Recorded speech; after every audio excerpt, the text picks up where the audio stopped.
স্টার্নোক্লাভিকুলার joint, ঠিক আছে?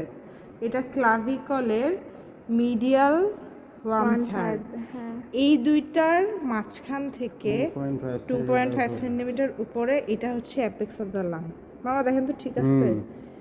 এই জায়গায় অ্যাপেক্স অফ দ্য লাং, ঠিক আছে? দুই পাশেই কিন্তু এটা আচ্ছা। এরপর স্টার্নোক্লাভিকুলার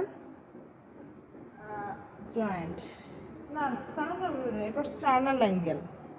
সেকেন্ড এটার পর স্টার্নাল অ্যাঙ্গেল, স্টার্নাল অ্যাঙ্গেল।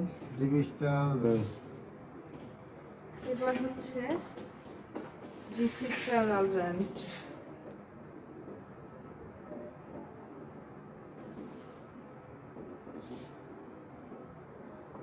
তারপর দুটোকে যোগ করতে হবে, 3টা পয়েন্ট, ঠিক আছে মামা? এটা হলো গিয়ে রাইট লাইনের অ্যান্টেরিয়র বর্ডার।